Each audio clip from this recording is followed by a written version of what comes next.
Issue nyo out.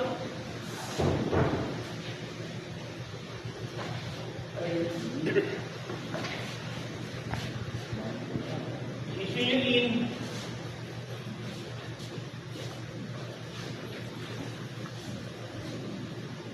And then, itong ginagawa natin, i-exercise yung 1, 2, 3, and 4 to.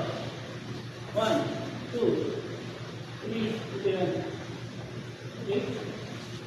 Ito yung exercise yung 1, 2, 3, 4.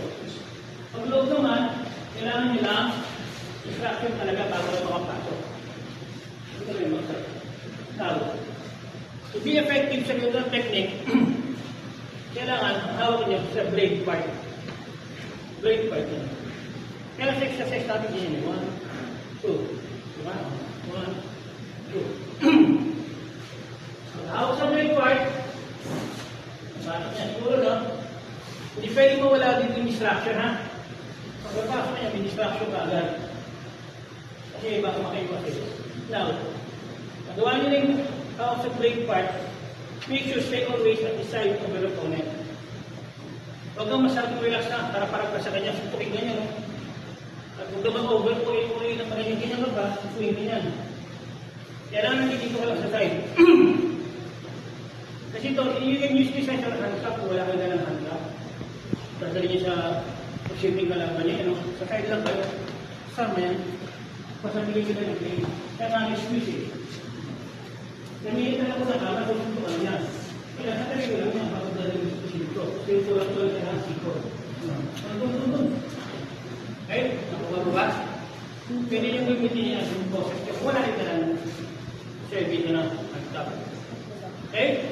1, 2, 3. Ano mag-take down? Another exercise. 1, 2. 1, 2. Pahawak ko ito. Right arm ang hawak ko. Right foot forward. And left backward. Simultaneously cut. Diba? Think of this as a samurai sword. Kasi Japanese martial arts eh. Kapag pa rin yung samurai na nagkakatong sword na. Ito yung hawak ko ito. Sige yung espada ko ito. 1, 2. Basta nga. Sumunod ko kayo. Dito naman din ako. Next thing you do is yung extra hand nyo. Right hand nyo. Press to. Itong siko. Press. Mas wala na kayo yan. Tayo. Pero kung nakapress to, tayo. Tayo, hindi na makatayo. Keep na meeting sa kanya.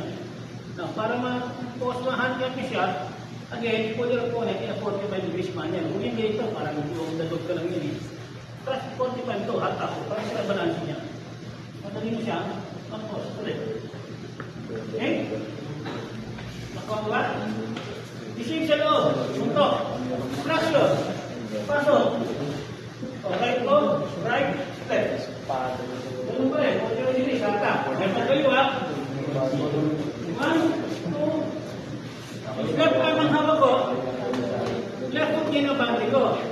The right foot ang back, step back. One step forward ng left.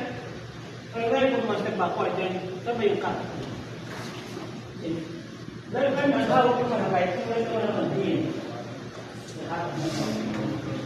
Nakuha mo ba? So, hindi ka sa particular technique na to. You can decide kung left or right.